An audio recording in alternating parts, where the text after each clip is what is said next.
Buongiorno a tutti, buon lunedì 9 agosto 2021, benvenuti in questo nuovo unboxing by Reni J, in questo caso Reni Retro.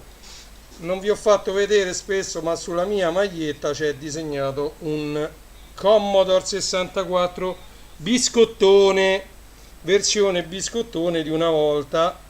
Io sono molto affezionato a questo computer perché dopo il VIC-20, che come sapete mi venne regalato dai miei zii durante la prima comunione, e sul quale VIC-20 ho cominciato a muovere i primi passi della programmazione grazie a mio zio Sandro che mi insegnava il BASIC, e soprattutto grazie a questo ottimo manuale, oltre al manuale del VIC-20, anche grazie a quest'ottimo manuale io ho mosso i primi passi di programmazione sul VIC-20, grazie anche a mio padre che mi acquistò il corso Conoscere il computer direttamente dal computer, edizioni Beatrice d'Este.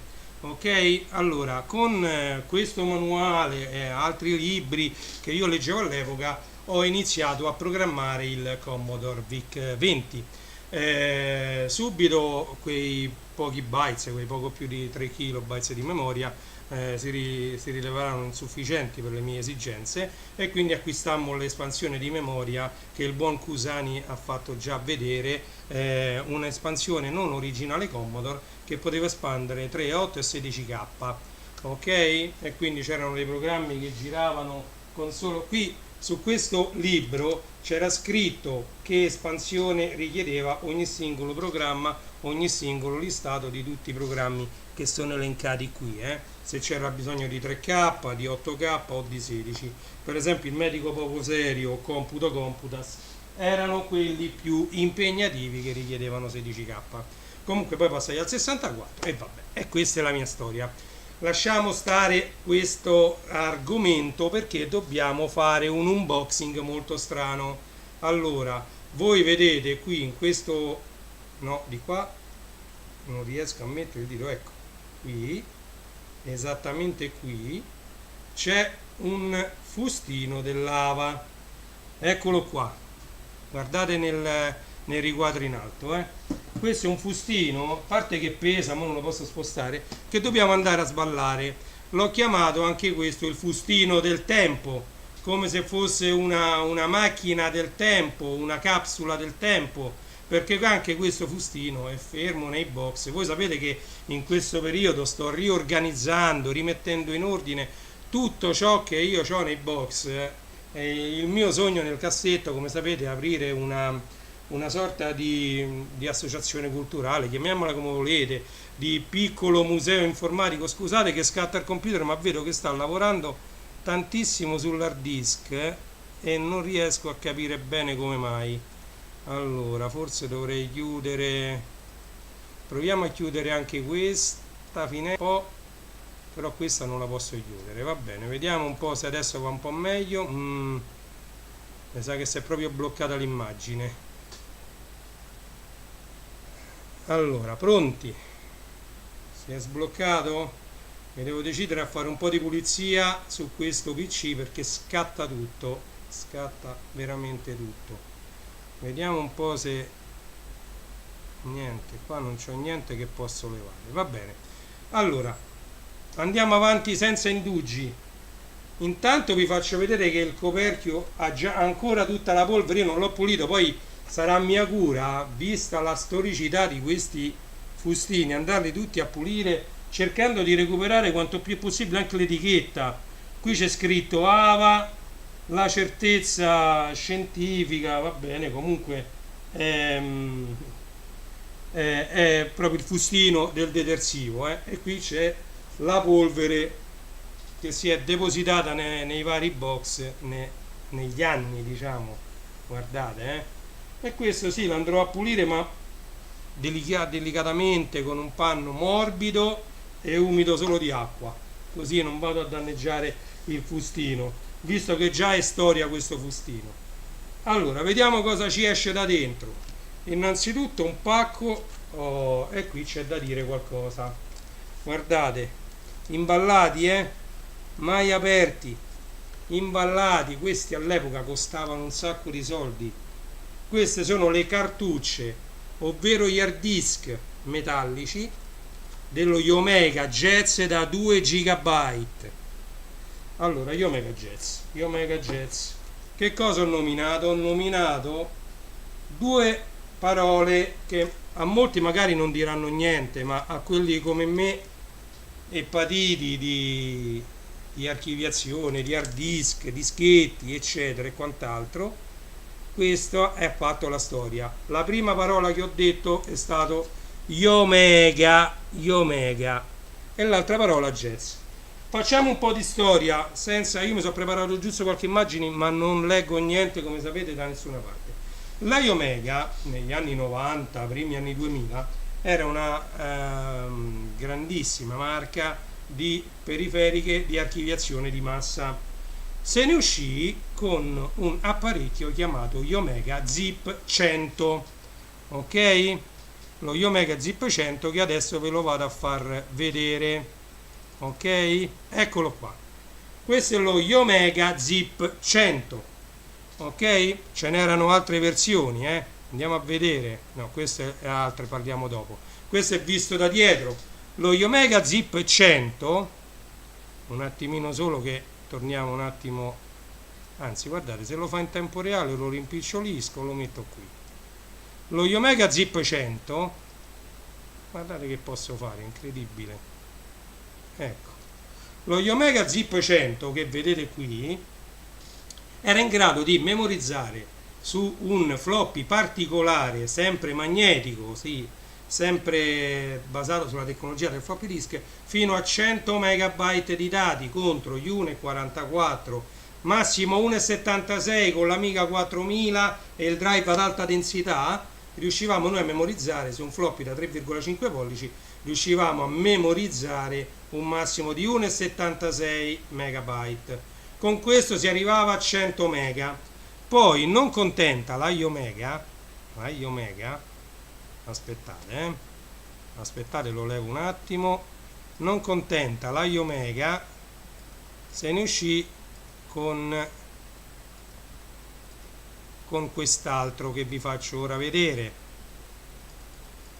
Eccolo, ingrandiamolo un po', eccolo qua. Questo è lo Yomega 250, ok?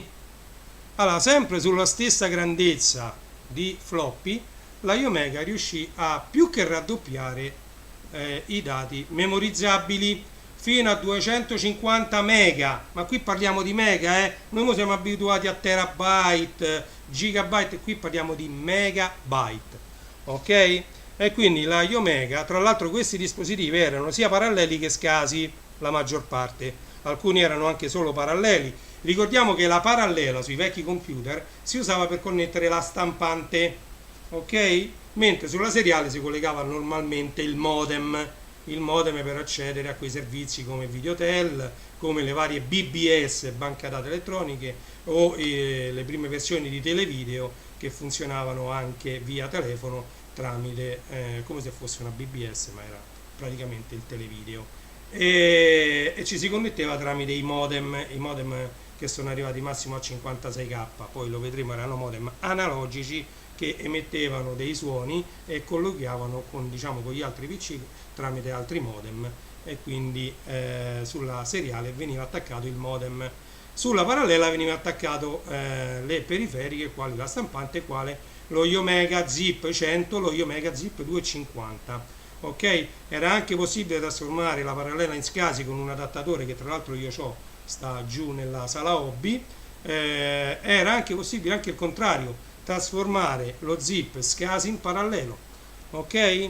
Quindi avevano fatto delle piccole interfacce che rendevano compatibili i due standard, quindi SCSI parallelo, ok? Non contenta di questo traguardo raggiunto dei 250 mega,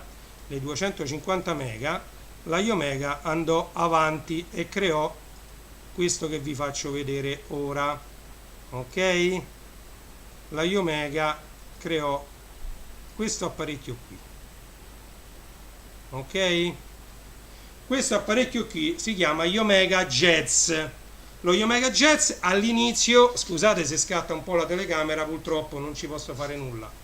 Voi ascoltate solo l'audio se potete, perché lo Yomega Jazz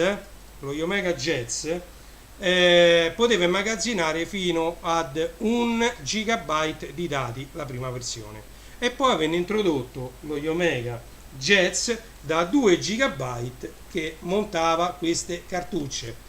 La grossa limitazione dello Yomega Jazz era che queste cartucce erano niente poco di meno che hard disk portatili, chiamiamoli così. Dentro c'era un disco metallico magnetico che andava messo dentro a quell'unità faceva girare il disco ad altissima velocità e le testine erano quelle praticamente di un hard disk. Questo che cosa succedeva però? Mentre gli hard disk, come sapete, guardate, ve ne faccio vedere uno, vabbè, qui c'è un 2,5, sono sigillati, sono chiusi, sigillati e quindi protetti al 100% dalla polvere. Questi invece no, avevano uno sportellino anteriore, qui si vede nel disegno, questa parte più argentata, ok? Che si andava ad aprire. Nel momento in cui si apriva, e purtroppo la maggior parte della gente si divertiva ad aprirlo per vedere com'era dentro, c'entrava della polvere e si creavano un sacco di blocchi rotti, ok?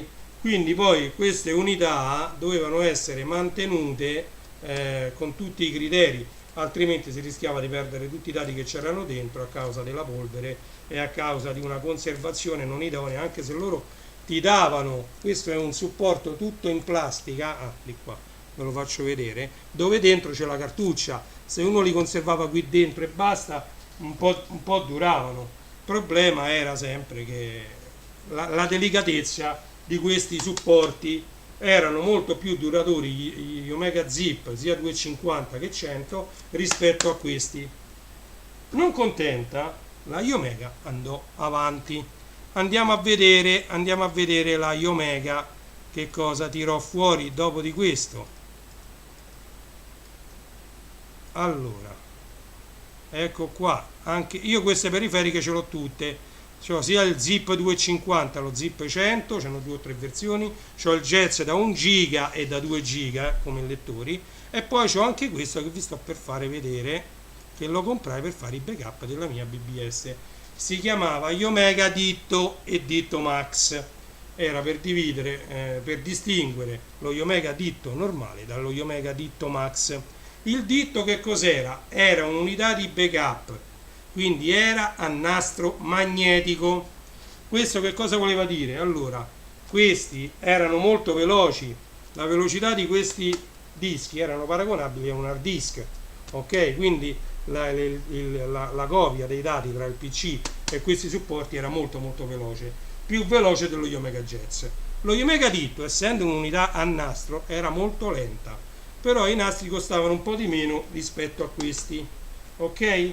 Poi non avevano come questo l'accesso diretto ai file, quello era un'unità di backup sequenziale, quindi se tu volevi un file che stava alla fine del nastro, quello si riavvolgeva tutto il nastro, dovevi aspettare che andava alla fine del nastro per fare il restore dei dati. Quindi mentre qui questa cartuccia era gestita con il random access memory, cioè l'accesso casuale, i dati venivano registrati come su un hard disk, casualmente, sui blocchi, sui settori, ok, sui cilindri. Nel caso del Ditto era registrato tutto sequenzialmente, quindi i dati venivano passati uno dopo l'altro al nastro magnetico.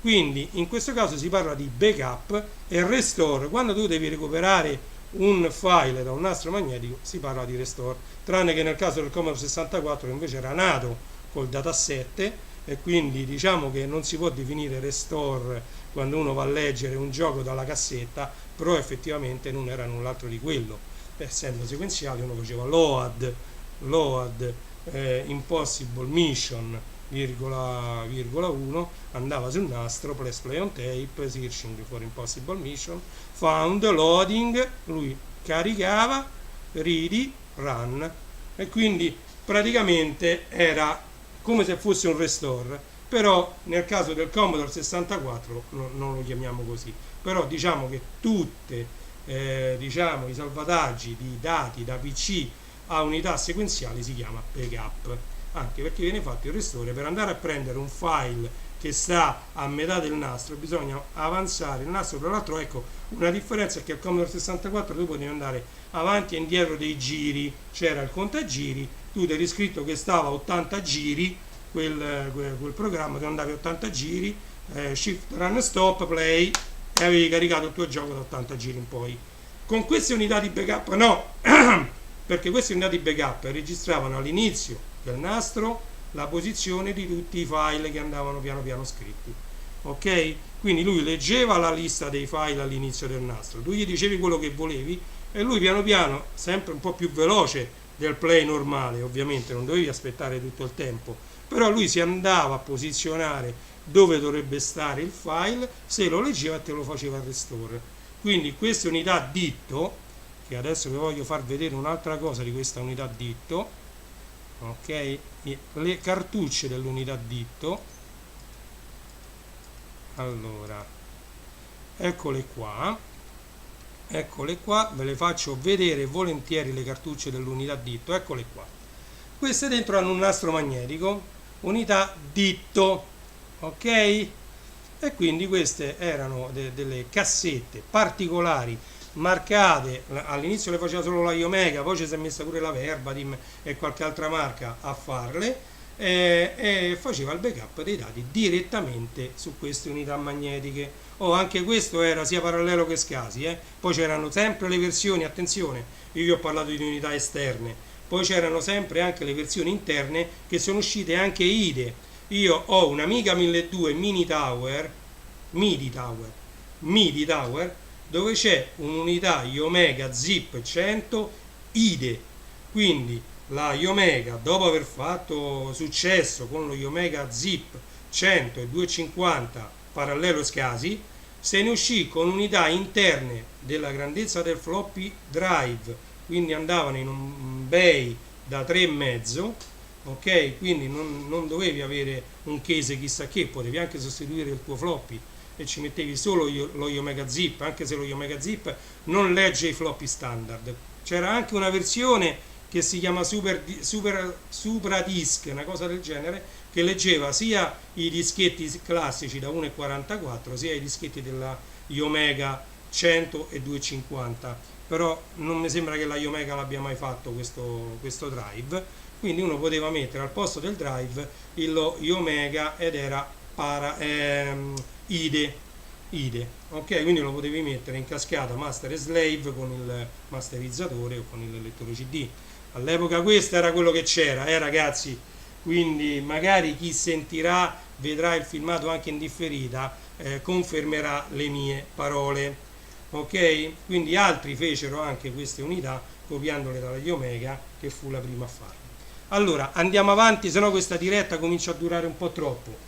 Guardate che cosa esce da qui dentro, nuovo mai aperto, Creative Move. Allora, che cosa c'è da dire anche? Allora, qui pure ho nominato due parole, Creative e Move. Allora, la Creative ci sarebbe da fare una puntata apposta per la Creative, perché la Creative fu una grandiosa marca di schede audio per PC, partendo da quelle ISA addirittura, tutte le varie Creative Gold, Creative 16 Gold, Ave 32, Ave 64, chi più ne ha più ne metta. Io ne ho tantissime di schede della Creative, schede audio anche con tutti i contatti dorati, bellissime, che supportavano il MIDI al 100%, veramente delle ottime schede audio. Poi non solo, la Creative si unì con la Cambridge Soundworks, che io ho ancora il lettore lì, il DTT 100, che non lo cambierei con niente, ancora funziona, c'ha 20 anni quello, e ce l'ho attaccato al televisore del salone, il Creative Cambridge Soundworks DTT 100. E niente, praticamente la Creative ha fatto anche delle altre casse da PC, ha fatto diciamo tutto ciò che ha a che vedere con l'audio, e si è inventato anche il lettore portatile di MP3. Allora qui non so se la telecamera sì, ce la fa, 256 mega, adesso ci viene da ridere perché qui dentro tu potevi mettere solo 256 mega di MP3. Questo doveva essere il sostituto del Walkman, ok? E la Creative fu una delle tante, perché anche la Microsoft ci provò, ma chi è che vinse? Vinse Steve Jobs, vinse la Apple, vinse perché la Apple fece un dispositivo che era più facile da usare ed era migliore sotto tutti i punti di vista anche rispetto a questa unità, anche se questo aveva anche il ricevitore FM, ok? Quindi Creative fu leader mondiale per quanto riguarda le periferiche per computer IBM compatibili assemblati per quanto riguarda l'audio, sia audio inteso come casse sia audio inteso come schede periferiche da mettere dentro al PC o anche fuori. Questa è un lettore portatile, il Muvo TXFM, ok? È ancora totalmente imballato e non penso che lo sballerò mai, lo terrò così perché io tutta questa roba la vorrò esporre nel mio se riuscirò a farlo, nel mio piccolo museo informatico. Ok, andiamo avanti. E qui ci sono cavi, dai, cassette, grafica, guardate un po' se vi ricorda qualcosa questa scritta, Tencolec CT15, e dentro c'è una cassetta breve, vedete c'è pochissimo nastro dentro. Allora facciamo una cosa, io adesso le accumulo tutte qua, ci dovrebbero essere anche delle cassette, mamma mia. Allora questa è una cassetta audio, guardate un po' una volta come io mi ci dedicavo, colonna sonora Music Shake di Maisoni Koku, cara dolce Kyoko, guardate, Music Shake volume 2, ed anche dentro c'era scritto Maisoni Koku Music Shake volume 2. Questa la metto lì perché è una cassetta audio. Mo qui te voglio per capire che c'è sta dentro. Questa bisogna mettere in una piastra perché qui veramente non si legge più niente di quello che c'è scritto, ok? Come se non ci fosse scritto niente. Io vado veloce. Matt Finn, questa sarà roba anche di mia moglie, perché matematica finanziaria mi dà da pensare. Qua ci manca la cassetta dentro. Mango Luca Carboni. Andiamo a vedere qua, questa, guardate il tempo che cosa gli ha fatto a sta cassetta. Ha disintegrato l'interno, però qui forse The Clash così. The Clash si legge, ragazzi, The Clash. Poi non so, comunque guardate, era una Sony HF90, Sony HF90 era, guardate ragazzi, guardate, questa è una cassetta giochi della gruppo editoriale Jackson, JS Compilation per Commodore 64, gruppo editoriale Jackson. È tutto vero quello che io vi racconto nelle mie dirette. Custodia vuota, la mettiamo qui. Non so quanta gente mi sta guardando da YouTube, ci vediamo un attimo qui. Ok, sì, va bene. Allora, pure qui non si capisce niente. Queste andranno tutte pulite, stanno qui ferme da 20 anni. Questa pure è vuota, una D60 TDK, D90 DDK. Mi sto sporcando tutte le mani, queste mole chimica e fisica, cioè Yoko, una cassetta Yoko, guardate che cassette, Yoko, mai sentita. Pesco io, perché mi sa che sono tutte cassette queste. Lezione 15 del 1995. Pensate quanti anni sono che stanno ferme. Allora, Draw Games, CBM 64 e 128, Draw Games. Io vado via veloce. Logica 2000, Logica 2000, numero 8, guardate che cosa esce. Io sono pieno di dataset, Oh, questo è veramente la storia. I Magnifici 7 numero 17. Guardate come erano dentro queste cassette, erano arancioni. Il computer, la telecamera non riesce a rendere l'arancione della cassetta, perché questo è un arancione fortissimo. I Magnifici 7 numero 17. I Magnifici 7 numero 24. E qui addirittura c'è una falsa banconota, vado a pensare. Lima, Mazziuri, 500 rupie. Lima. Banconote del mondo, non so se è il regalo del Sole 24 ore,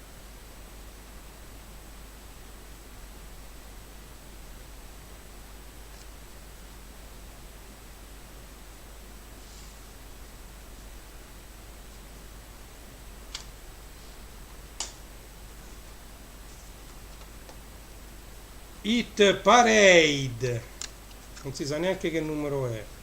Hit Parade, questa pure era per Commodore 64. Ci stanno ancora tutti i volumetti e sono ancora tutti Super C64 e 128. Le spiegazioni in italiano. Poi qua c'ho il volumetto di Super Game 2000. Guardate che roba. Io pesco, continuo a pescare, a voglia ancora, vado veloce. Nova Games, 7 giochi per CBM 64 128, 7 giochi per MSX. Nova Games numero 17. Trainer Games, 7 videogames per Commodore 64, questo è il numero 6. Trainer Games. Ok, qui non c'è scritto nulla, è un'altra Tencolec da 15 minuti, vale a capire che ci sta qui dentro, non si sa. Dynamic Cassette, poi questa tra l'altro è scritto C90, ma questa è una 15 minuti, c'è scritto 15 minuti. Pesco, allora, All Balls.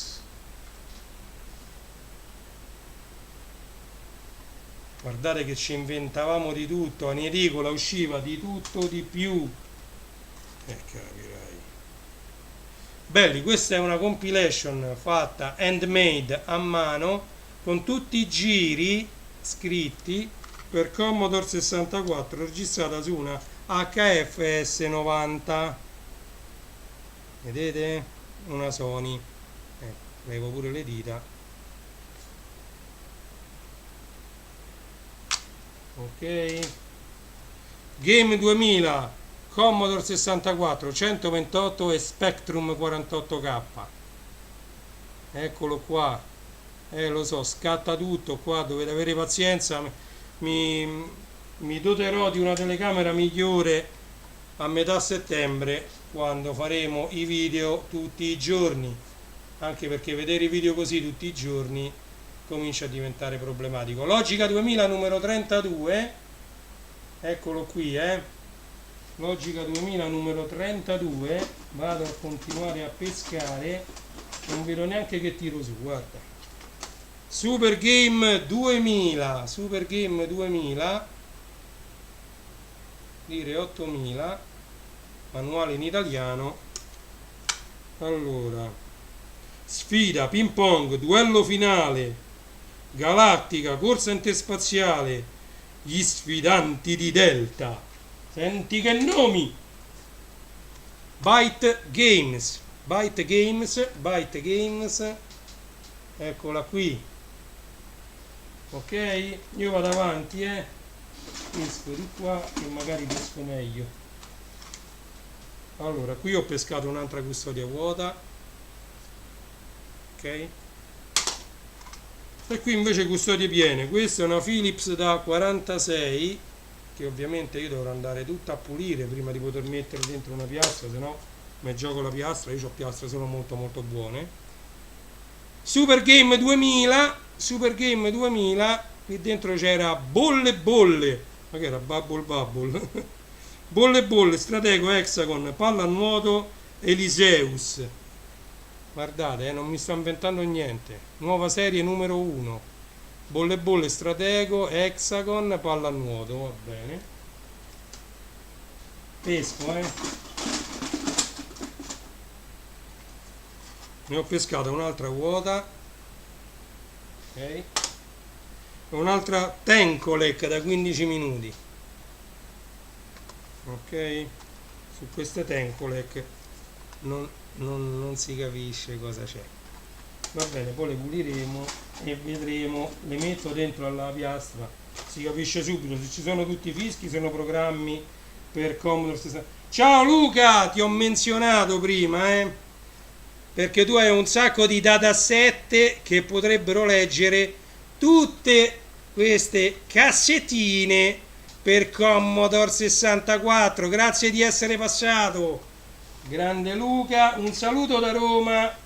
Poi ci metteremo d'accordo sul come farti avere ciò che mi hai chiesto, ok? Facciamo un saluto affettuoso a Luca. Ok, bello questo. Allora, questa era di mia moglie, perché sicuramente io purtroppo le cassette le regalai al mio migliore amico che aveva il Commodore 64 senza drive. Io all'epoca, quando lui aveva il Commodore 64 ancora col dataset, io già avevo tipo 2 drive esterni, 8 e 9 sul Commodore 64, quindi tutte queste cassette mie le regalai a lui, e quindi queste sono sicuramente di mia moglie. Allora, Special Play Games numero 20, vedete? Programmi per Commodore 64 e Spectrum 48K. Versione Spectrum era azzurra, versione 64 arancione, che non rende però l'arancione della videocamera. Poche numero 14, videogames per Spectrum 48K, C64 e ovviamente 128. La maggior parte di quelli per 128 qui non è scritto, ma era per il C128 in modalità 64 con il Go64, famoso comando per trasformare, per fare in modo che il Commodore 128 diventasse un C64 a tutti gli effetti. Mi sa che siamo addirittura di arrivo, sì, sono le ultime queste, ok? Andiamole a vedere una alla volta. I Magnifici 7 numero 8, grandissimo, grandissimo, grandissimo, e dentro c'è però Super Game 2000. Le devo mettere tutte un po' in ordine, Super Game 2000 dentro ai Magnifici 7 numero 8. Poi, per esempio, ecco, qua c'è Super Game 2000, Super Game 2000, e dentro c'è Super Game 2000 numero 10, ok? Nulla mi fa pensare che queste cassette non funzionino. Logica 2000, Logica 2000 per Commodore 64, dentro c'è Logica 2000 per Commodore 64. Beat Street, Brush, Carousel, Scuba Frog e Crimen. Va bene, va bene. L'ultima che andiamo a vedere è Super Game 2000, Super Game 2000, e dentro c'è Super Game 2000 numero 15, ok? E praticamente abbiamo visto tutto. Ciao Maurizio, benvenuto. Siamo alla fine di questo unboxing di un fustino del tempo. Abbiamo visto insieme che dentro c'era addirittura imballato il Creative Movo di XFM da 256 mega, è ancora imballato, sta dentro, infatti l'unità è questa, come vedete, davanti e dietro le batterie saranno andate. Ho parlato un po' della Creative, quello che è stata la Creative per i possessori di computer e per i richiamanti di musica negli anni 90, primi anni 2000. Diciamo, la Creative era leader per la musica digitale, tra l'altro su PC, e poi ovviamente, essendo che all'epoca i file MP3 stavano prendendo piede, si era inventata questo lettore che aveva chiamato Muvo. Ce ne sono diversi modelli, questo è uno dei tanti, un lettore portatile per leggere questi file in MP3. Ok? Quindi questo è questo, abbiamo visto questo. Poi ho parlato della Yomega. Aspettate, vabbè, intanto vi faccio vedere che nel fustino non c'è più nulla. Questo è il muvo che ci ho appena messo, eccolo qua. Questo verrà tutto pulito e io lo utilizzerò per altre cose e avrà una vita ancora molto lunga, e ne ho, mi pare, in altri 5 di questi fustini di fare l'unboxing. Rimanete sintonizzati, perché come immagine di questo video, che io lascerò sul mio canale sia Facebook che YouTube, vedrete, diciamo, l'insieme di tutti i fustini di cui dobbiamo fare l'unboxing. Quindi restate sintonizzati sempre sui miei canali. Abbiamo visto e parlato della Yomega grazie a queste cartucce che erano dentro questo fustino del tempo. E poi abbiamo parlato un po' del Commodore 64 che ho anche sulla maglietta. Io ovviamente ho anche lo Spectrum 48K, quello con i tasti in gomma, ho anche lo Spectrum Plus, quello con i tasti tutti di plastica, e il Plus 2 anche.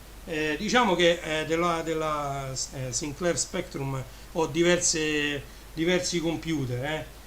D'altronde vi ribadisco, il mio sogno, adesso che avrò un po' più di tempo a disposizione, da metà settembre, diciamo, ai primi di ottobre, voglio dedicarmi a vedere se riesco a realizzare questa idea di aprire un piccolo museo informatico come associazione culturale senza scopo di lucro, dove la gente può venire a vedere, a toccare con mano tutto questo retro computing che io ho a disposizione, perché ho fatto vedere qualche foto, i miei amici che mi seguono anche su Telegram lo sanno, c'ho un sacco di roba. Io non sono in grado, come il buon amico Marco Valleggi, che conosco dal 2006 e che seguo dal 2006, diciamo da quando lui si dilettò a costruire kit, a quando lui poi cominciò a fare dei video, prima su Facebook poi su YouTube. Insomma, lo conosco da tanti anni. Lui riesce a fare dei video molto molto belli, curati, montati bene, riesce ad usare anche diversi effetti 3D eccetera, cosa che io non so fare. Tra l'altro, vedete, vanno a scatti pure i video semplici con una telecamera messa lì e basta, senza tanti fronzoli, e tutte le cose che vedete sono tutte cose fisiche. Questi sono cartoni di Amazon con cui io faccio l'unboxing dei vinili, quindi io mi creo la scenografia da solo con quello che ho, ma di materiale fisico. Difficilmente uso green screen o cose di questo genere, anche perché attualmente c'ho soltanto a Capodanno per fare, diciamo, la diretta con il DJ's Got Talent. A proposito, andate a mettere un follow su DJ's Got Talent, che è il canale su Twitch, quindi twitch.tv/DJ's Got Talent. Questa piccola parentesi, andate a mettere il follow, perché anche quest'autunno ne vedremo delle belle sul DJ's Got Talent. Ok? Andando avanti, quindi io mi faccio tutto da solo. Per partecipare a Capodanno, dicevo, al DJ's Got Talent, mi sono comprato dei cartoncini verdi e ho creato un green screen incollando uno all'altro tutti quei cartoncini, che adesso l'ho levati tutti. Quei cartoncini così mi sono stati utili per fare tutte le dirette musicali che voi vedete sul mio canale YouTube. Ok? Detto questo, come vedete qui anche dall'altra telecamera, questa piccolina che sta qui sopra, se volete, tanto abbiamo visto che la posso ingrandire in tempo reale, la ingrandisco un po' e la sposto pure. Eccola. Ecco, qui ci sono tutte le cassette, come vedete.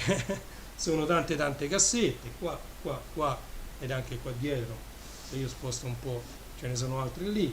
Adesso io dovrò pulire un po' tutto e vedere quali sono audio di queste cassette e quali sono per Commodore 64. Ovviamente non è che mi metto a vedere questa che cassetta è, perché c'è scritto sopra Super Game 2000, quindi su quelle dove c'è già scritto le pulisco, le rendo utilizzabili, e poi se io riuscirò a far rifunzionare il mio super potenziato Commodore 64 proverò a ricaricarle su quello, e con l'aiuto magari di qualcuno magari le metterò anche online su qualche sito e su qualche spazio digitale messo a disposizione. Ok? Detto questo, allora siamo arrivati, diciamo, in coda a questa lunghissima diretta durata fino adesso 43 minuti. Sto sulla mia web radio Interactive in the Mix web radio, sto trasmettendo tutte le compilation del Festival Bar a partire dal 1978 al 2008. Il Festival Bar non è cominciato nel 78, nel 78 è uscita la prima compilation del Festival Bar su cassetta e su vinile, ok? Nel 2008 ci fu l'ultima edizione del Festival Bar, ok? Quindi tutte queste compilation le potete ascoltare a rotazione su twitch.tv/Reny, scritto RENY _ che sarebbe il trattino basso JAY, ok? Quindi andate sul mio canale Twitch, www.twitch.tv/RENY _ JAY, e andatevi ad ascoltare le compilation del Festival Bar. Mi stanno facendo molte richieste per lasciarle lì anche dopo il 15 agosto, perché in teoria queste dovevano rimanere lì fino al 15 agosto, mentre invece pare che questa data verrà prorogata e le lascerò magari online fino a fine agosto. Poi ho tante altre compilation da trasmettere su questa radio, quindi mettete un follow a questo canale, perché ci saranno tante altre compilation da ascoltare insieme, ok? Detto questo, vi invito a seguire i miei canali, i miei siti www.classe74.it, www.starwarsstory.it, www.legolando.it, ma soprattutto andate su Amazon Supermercato su Facebook e sul Mondo del Vinile su Facebook, fb.com/il mondo del vinile. Praticamente lì io vado ad inserire quasi giornalmente tantissimi vinili nuovi in vendita su Amazon. Detto questo, non mi rimane che salutarvi, ringraziarvi per essere stati con me, ringraziare tutti quelli che hanno visto in diretta questa live, io vi ringrazio, tutti quelli che vedranno in differita questa live, e ci vediamo alla prossima diretta, che come sempre io non so quando sarà, c'ho ancora almeno 2 o 3 vinili da sballare, stanno lì imballati, quindi magari la prossima diretta, se avrò tempo, che farò sarà un'altra volta una diretta vinilica, ok? Quindi questa diretta di unboxing del fustino del tempo, eccolo qua, Ava 5,5 kg di detersivo, quindi diretta con il fustino del tempo. Il fustino del tempo e Reny J vi salutano, vi danno appuntamento alla prossima live. Grazie di essere stati con me, arrivederci.